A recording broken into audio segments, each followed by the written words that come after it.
Welcome to Charlie's News Briefing. I'm Charlie Park, and dear citizens and the leaders of the worldwide. This video is to guide you about what the Yemeni civil war is, and what each side's perspective is, and what my opinion is. And let's get to it. The president of the Yemeni government, Mr. Hadi, and the leaders of the Houthi rebels, Mr. Muhammad Ali al-Houthi, had a summit at the border. In the atmosphere of solemn and silent, the summit continued for an hour, but ended with no solutions. Yemen is a country that has a framework of a semi-presidential representative democratic republic where the political system is divided into three branches: executive, judicial, and legislative. Main powers of the executive branch is the supreme commander of the armed force and head of the executive branch of the Yemeni government. The president is elected by direct vote by the citizen through a two-round system, and the prime minister is appointed by the president. The main powers of the judicial branch is theoretically independent. The main power of the legislative branch enacts law and approves government budgets and final accounts. House of Representatives are elected by vote in a single-member constitutionalist for 6 years. The Yemeni government and the Houthis. The Houthi is a movement that was formed in the northern Yemeni province of Sada in 2004 and led uprising and government collapse to embrace a border populist and anti-establishment message. The Houthis gained prominence in the early 2000s with the revival of the Zaidi sect as the President Ali Abdullah Saleh was being too corrupted and close to Saudi Arabia and the United States. Yemen is in a critical situation of a civil war between the Yemeni government and the Houthis from 2011.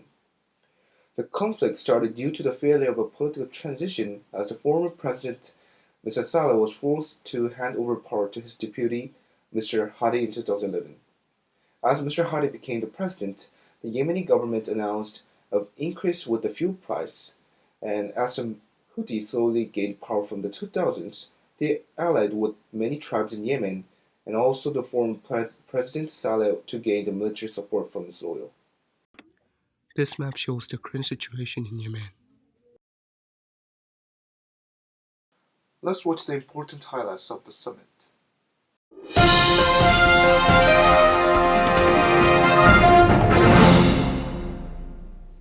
As the president of Yemen, I think that the responsibility of the civil war belongs to the Houthi movement.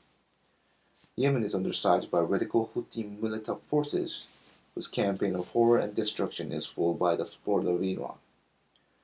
No question that the chaos in Yemen has been driven by Iran's hunger for power, as Houthis are just puppets of the Iranian government. The Houthi attacks are unjust acts of aggression against the Yemeni people and the constitutional legitimacy of the government. The Houthis' base of support inside Yemen is very narrow, and their political Islamist agenda is rejected by most Yemenis. Also, the Houthis do not represent all Zaidis in Yemen. Over the past 3 years, some of what happened in the Houthis' rise to power has inaccurately depicted the Houthis as a popular indigenous opposition movement, and as the victims of religious and political oppression trying to take their legitimate place. As the leader of the Houthi movement, it is very disappointing to hear that. The main responsibility of the civil war belongs to the president, Mr. Hadi. As Mr. Hadi became the president, he struggled with many issues, such as corruption, unemployment, food insecurity, and fuel price increase. He even tried to pass the bill of federal system with autonomous regions, which the regions that is developed and has more natural resources will have no problem to deal with the economy. But the regions that suffers economically right now will face huge economic inflation. We consider the war to be a bad choice, but it was imposed. We didn't start the war to get the power of the country, and even during the protest, we didn't call for the president to step down. As you know that our movement is accused of gross human rights violation, but however, they are all allegations which media outlets that have debunked some of the allegations and lies. There are many cases that are accompanied by a media which in fact it was all false and incorrect. We even called on the political council and the Yemeni government to investigate these allegations. It is unacceptable to hear that your movement has no responsibility of human rights violation. According to the United Nations, more than 6,800 civilians have been killed and at least 10,700 injured in the fighting since March 2015. An international group believes that the death toll is far higher, estimates that more than 60,000 civilians and combatants have been killed since 2016. More than 20 million Yemenis, which the two-thirds of the population are food insecure, and almost 2 million children are currently malnourished, and estimates that 85,000 children may have died until now. As the official government of Yemen, the Houthi movement is an illegal movement which threatens the country's constitution and people, which means that your radical choice has made this human effects, causing the country's economy and the structure to collapse. Our enemies wants to starve the Houthis, which they are trying to force by bombs and economic annihilation to the negotiating table. The Saudi Arab-led coalition destroyed air defense systems and blockaded the main port which 80% of aid supplies arrive with most of their imports. Between 70 to 80% of government revenues go to Aden, while Houthis are cut off from all cash flows. For the last 8 months, not a single servant has received their salary. Hadi is only acting as an emissary of the Saudi regime, implementing their agenda and sacrificing its people. Insist on the presence of the main aggressor in search of political success, and no peace can be sustainable without the Saudis. I think that the Yemeni government has no right to talk about the human rights to us.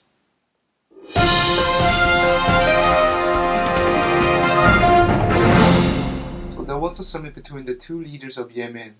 The clear fact is that doesn't change is that as the civil war lasts longer, the situation will get only worse. The citizens are the ones who's getting the biggest negative impacts through this war. I'll share my 2 cents. Mr. Hadi made some good points. He showed that the human impacts of the Yemeni civil war that was caused by the Houthis using the evidence from the United Nations. I need to say, due to the Houthis' greediness in power has occurred the collapse of the government and deadly casualties. We can't identify the real purpose of the Houthis, but it is definitely a true fact that their action has created the country to collapse. Also, Mr. Houthi have said that even though they were accused of gross human rights violation, they are all allegations and in many cases are accompanied by a media, which in fact was all false informations. However, it was only them who think like that, and all other countries view the Houthis as the enemy and even the terrorists. Mr. Houthi have also made some critical points. He said that all the responsibility belongs to the president and the government for the failure and unacceptable government policies. Mr. Hadi wasn't able to solve many issues such as corruption, unemployment, food insecurity, and fuel price increase. He also tried to pass the bill of federal system with autonomous regions, which totally doesn't fit to the country's economy. I agree that Mr. Hadi wasn't able to lead the country to the better place, which he struggled to solve the issues. Mr. Houthi also made some good points that they blockade the main port which 80% of aid supplies arrive with most of their imports. Between 70 to 80% of the government's revenues go to Aden, while Houthis are cut off from all cash flows, which for the last 8 months not a single servants have received their salary according to Mr. Houthi. I understand the Yemeni government is actually trying to make the Houthis come to the negotiating table, but their actions could be critical to innocent people. I need to say that the Yemeni government opinion is more sympathetic. I believe that the Houthi rebel against the government was definitely the wrong choice because what the country needed after President Saleh stepped down was to reunite and develop, not a conflict. Because the Houthi started a civil war against the government, that made the country to collapse, dividing the country into half. I'm not saying that the government has no responsibility of this war, but they do have the responsibility of not fulfilling the citizens' wish and hope. Through the additional research, I have found that the evidence of Houthis' violation of human rights. According to HRW, which is Human Rights Watch, they have frequently taken hostage and committed other serious abuse against people in their hostage, which is a serious violation of human rights. The Houthis held people unlawfully to extort money from their relatives and to exchange them for people held by opposing forces. Houthi officials have treated detainees brutally by beating them with iron rods, wooden sticks, and assault rifles, and hackled them to walls, canned their feet, and threatened to rape them or their family members. It seems like the responsibility is more to the Houthis. I disagree that the government is effectively addressing the issue with the Yemenis. In the current political system where the country is in emergency proclamation, as the government of Yemen, they're only addressing the problem in their perspective. I'm not saying that the government has responsibility or not, but as they are fighting against the rebels, the issues will be solved in only their perspective. Thank you for watching. Let's try Park.